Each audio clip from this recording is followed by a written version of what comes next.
chosen one, a face that came to mind as soon as you saw the title reminds you of someone. And this isn't a dream or a coincidence. This is a message from God. Do not pass it by. Do not ignore it, because the choice you make now could determine the rest of your life. It is not an accident that you are hearing these words right now. This moment was orchestrated by heaven. This divine encounter was arranged by God because your spirit has been struggling with issues that only He can resolve. That name, that face, that heart-stopping pull, it's not your fantasy. It goes beyond loneliness, longing, or mental tricks. It is the Holy Spirit reminding you of a task related to your life in a whisper that is stirring inside of you. Many of you who are watching have attempted to avoid this sensation. I'm done, you've told yourself. I'm done. I'm exhausted from this. I'm at my breaking point. You've interrupted others. You've shut doors. You have promised yourself and God that you will never return. Nevertheless, that individual keeps coming up. Keep listening to the end, because what you are about to hear will change your perspective on this individual and, more significantly, how you perceive God's hand at work in your life. Now is when the real warning starts. You must comprehend something that far too many people overlook, chosen one. God doesn't plan pointless interactions. It wasn't by accident that your lives crossed paths with that individual. It wasn't informal. It was more than just another part of your story. Before time began, a divine appointment was written. Reflect on the past. When did you first come into contact with each other?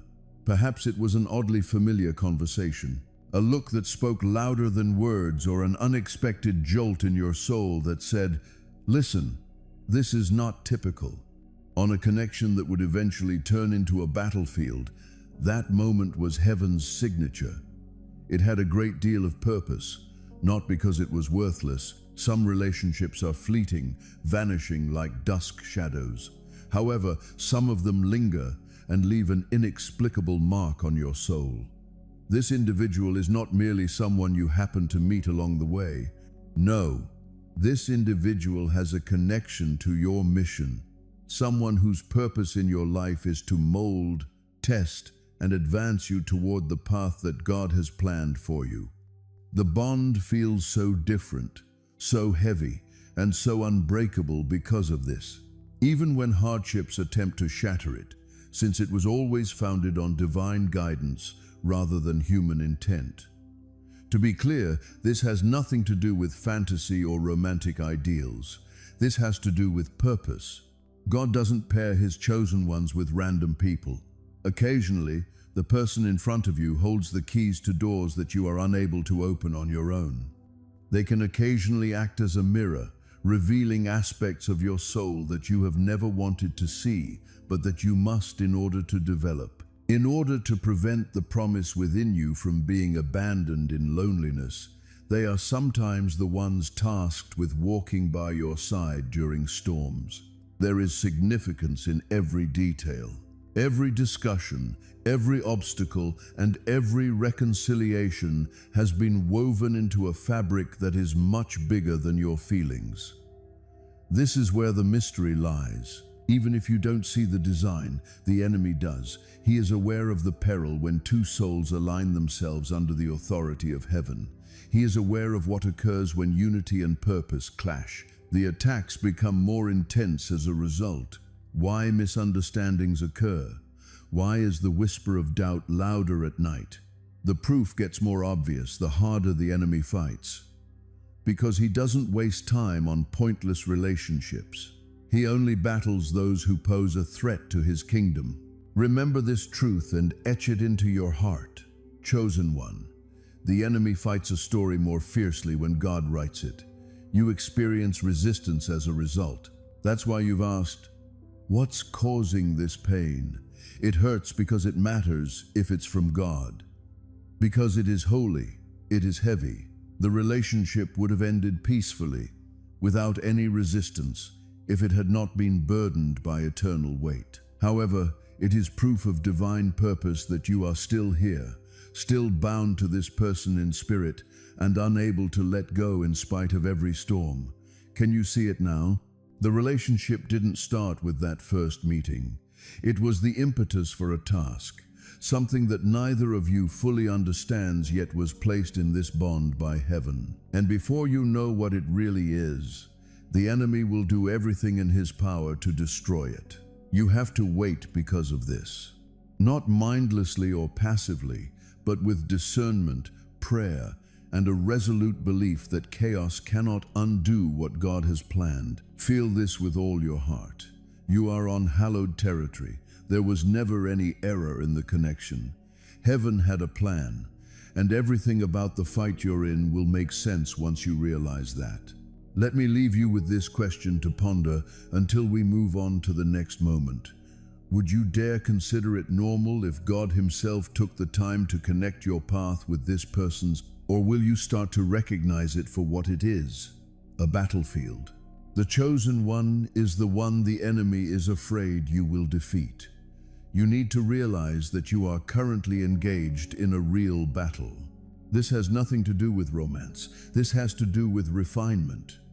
Additionally, don't assume that the enemy hasn't noticed. He has. He actually noticed it before you did. What you didn't recognize, he did. That two souls become dangerous to darkness when they align themselves with the design of heaven. That explains the misunderstanding. The attacks are due to this. You were therefore caught between clinging and letting go, between love and fear, between order and confusion. The only things the thief does are steal, kill, and destroy. I came so they could live their lives to the fullest. In John 10 verse 10, the only thing the enemy fights is what threatens him. He doesn't spend time on pointless ties. If God is involved, then why does this hurt so much? If you have been wondering, know this: the weight is evident in the pain.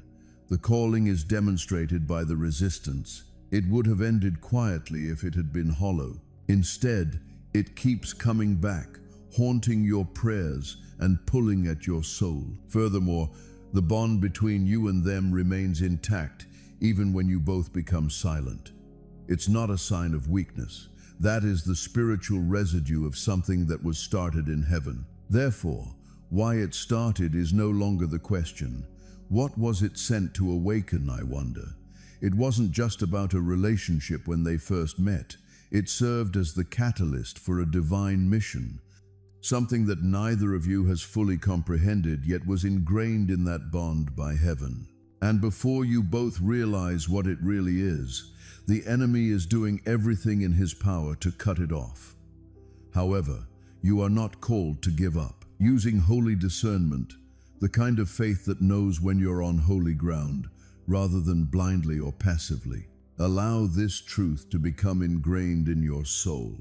There was never any error in the connection. It was a divine move, and everything, the struggles, the desire, the confusion, will start to make sense once your heart has a firm grasp on that chosen one. The conflict you are currently facing is not what it seems. Personality conflicts and misunderstandings aren't the only issues here. It's more than just reopened wounds or emotional exhaustion. Your bond serves as the battlefield in the spiritual conflict you are currently engaged in. Casual connections are of no interest to the enemy. He targets things that are purpose-driven, heaven-born, and that pose a threat to his kingdom when it is united. We are not fighting the war in accordance with the flesh, even though we walk in the flesh. Because our weapons are divinely empowered to destroy strongholds, they are not made of flesh and bones. In 2 Corinthians 10 verse 3-4, you might want to give up and put it down. Leave. Tell yourself it was never intended to be. However, be aware of this before you decide. The person in front of you isn't the source of your tension. It originates in the spiritual world, where evil seeks to destroy what God has arranged. The adversary is a strategic planner. He rarely shows up in a state of chaos or noise. No, erosion is his technique. Subtle, and quiet. Instead of shouting lies, he whispers them. He exaggerates the minor arguments. He brings back your past suffering and presents it as current events. He warps perspective and time so that you think your past is your future. One idea, one fear, one doubtful seed at a time, he eats away at your hope until it makes sense to give up. However, you might not notice this. You're not simply abandoning someone if you give in now. You're turning your back on a divine mission. Comfort was never the only reason for this connection. It was never merely about friendship. The kingdom purpose was always at the center. Scripture demonstrates the effectiveness of divine alliances. David's life and destiny were preserved by his soul-deep connection with Jonathan. With Mori by her side, Esther was reminded of her mission at this particular moment. From a prison cell, Paul summoned Silas to join him in worship, and the two of them rocked the prison's foundations. Despite their flaws, these partnerships were strong, and ease was not the source of the strength. It resulted from perseverance. You were never supposed to fight some battles by yourself. Some mantles are too heavy to lift without a companion, and some breakthroughs require two people who have been called by God to walk a path together to agree, be united, and have faith in the same thing. You had no idea what you would encounter, and someone was sent by heaven to stand by your side. Therefore, consider whether the pain you experience when considering leaving is more than just sadness. Could it be that your spirit is aware of what your mind is attempting to ignore if it feels like loss and grief on a soul-deep level? That this has nothing to do with your feelings, it's about your future self. It was never just you and them in this fight. It has to do with what God intends for your union to produce. It's about the legacy that could be unlocked, the bonds between generations that could be broken, the healing that could start, and the tasks that could be completed, not as individuals, but as a single, cohesive force. And the blueprint is seen by the enemy. He is aware of what occurs when two selected individuals refuse to give up, even if you don't. This is the reason for the rise in pressure. The answer is both simple and deep. Since you're strong enough, because you were picked to do it, because the connection between you and that person is not a coincidence. It was chosen by God. And when heaven chooses someone to carry out a holy duty, it's never because it's convenient. It's because they can do it. And the reason you were given this connection is because you can believe in things beyond what you see. You will be told by your enemy that letting go is free and that moving on will make you happy. But that is a fake peace that is only temporary and not very strong. You already know that your spirit, heart, and soul would not be at rest even if you tried to leave. You can't avoid your fate. All you can do is put it off. And heaven's message is clear. Don't put off writing what you already have by giving up too soon. Through this process, a fire is being built inside you. You will have this strength for the rest of your life. Remember that every time you hold on instead of giving up, you get stronger, smarter, and better ready for the blessing that is coming. To reach your destiny, you need a base that can't be shook by storms. That base is being built right now in the unseen world by your patience, your prayers, and your refusal to give up. Chosen one, think about how many people never fully experience their divine connections because they give up at the first sign of trouble because they think silence means rejection and wait too long for a response means abandonment. But you're not like them. You're not like most people. You have been picked. People who have been chosen are told to rise above the natural and see with faith, to hold on when others give up, and to believe in promises when others don't. And it is your obedience that makes you stand out and sets you up for the extraordinary. Also, you should know that the person who told you not to give up on them is valuable. They are not just a task that wears you down. They are a gift that is being made, a miracle that is happening.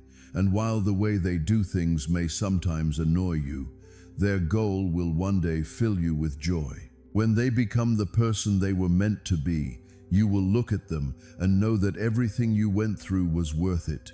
Every tear got us somewhere. Every delay meant something. Every doubt you had was getting you ready for a testimony that can't be argued with. It's hard to love someone who is still changing, but it's never easy to choose love. Forged in the fires of patience and tried in the storms of misunderstanding, it is strong, but if it lasts, it turns into a love that is so strong that nothing in the world can pull it down. This is why the warning from God is not soft, but strong. Don't give up, because if you wait, you'll find out something much bigger than you can imagine right now. Think about all the times you almost gave up. How many times did you think, this is it? Still, the bond stayed there in some way. The hookup still worked. The story lived on. And that's not a mistake. That is God's protection. Because what God plans can't be destroyed by weak people. Heaven was whispering, not yet. Every time you thought it was over, there's still more to write. So, chosen one, let this be both a warning and a source of comfort. Right now, your job is to keep going. The task you have is to stay faithful. It is your duty to not give up, because soon the thing you have been fighting for will bloom fully. When it does, the reward will not only make you happy, it will make everyone else happy too. And the message is clear. This bond has a reason for being. This person is meant to be here. It's also been told from heaven not to give up on them. That is, no matter how real the voices around you sound. Beloved, endurance is not a sign of weakness. Strong people can last for a long time. What makes you different, what makes you chosen, and what makes you the one who can do this job is that you can hold on when others would have given up. You can wait because you are strong. You have faith in God. The ability to see past the present moment is yours. And even though it feels like a burden right now, it will soon become the best thing you've ever carried. On that day, this person will look at you with thanks that words can't describe. They were shocked when they saw that you never gave up. You were the one who kept going when things got rough. Even when they had doubts, you were the one who kept believing. And love won't be the only reward at that point. It will be an honor. There will be respect. It will be a way for them to honor the divine part you played in their life. And the testimony will show up in every part of your story. That you paid attention when God spoke to you. You did what they said even when it was hard. And that you didn't give up what was holy.